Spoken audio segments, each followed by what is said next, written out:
Murray wants to shield kids from damaging social media.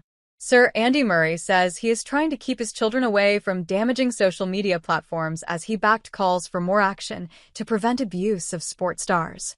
His appeal comes after British tennis player Katie Boulter spoke to BBC Sport about the scale of unsavory and hurtful comments she has received online, including death threats. Three-time Grand Slam winner Murray, who retired from professional tennis in August 2024, said the prevalence of social media abuse hasn't really changed, despite athletes speaking out on the subject for many years. The 2013 and 2016 Wimbledon champion added that by the end of his career, he paid no attention to hostility he received online, but he found it difficult when starting out as a professional. "I think it's positive anytime anyone can speak out about it. It's great that Katie talked about it," Murray, 38, told BBC Sport.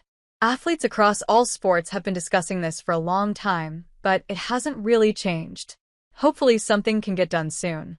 Asked for his view, as both an ex-player and father of four, about what could be done to eradicate toxic abuse, Murray said, "If I'm being honest, I don't know. Me and my wife are trying to keep our children off social media until they are much older because I think it can be pretty damaging." Murray's eldest child is 9, while his youngest is 4. Many social media apps have a minimum age of 13 for users. Technology firms will have to do more to protect young people from harmful content under the government's Online Safety Act. It is being introduced in phases, and social media platforms are now obliged to protect users from illegal or harmful content, while more child safety measures are being introduced next month. Prime Minister Sir Keir Starmer told the BBC the government will also explore whether further protective measures can be put in place on social media platforms.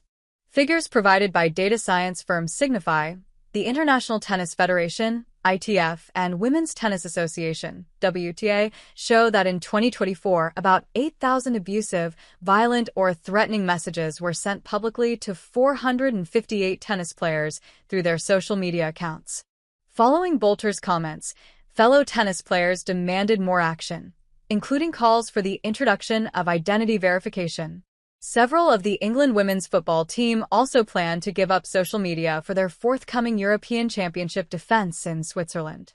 Murray said, "I don't know whose responsibility it is. I don't know if the government needs to do more to tackle it or owner Elon Musk and people like that can do more to stop these messages getting through to individuals. I don't mean just athletes, but then you get into the whole debate around free speech, and it's a difficult one." Murray also said athletes could help themselves by trying to avoid looking at the comments and going on our phones immediately after matches, but the onus was not on them to solve the problem. Former British tennis player Naomi Brodie, 35, told BBC Radio 5 Live about her experiences of abuse on social media, saying, "I've seen the worst of trolling, and after I had children, I don't show their faces anymore." Murray spoke out as he took part in an event with school children in Surrey to mark the completion of the LTA's Park Tennis project.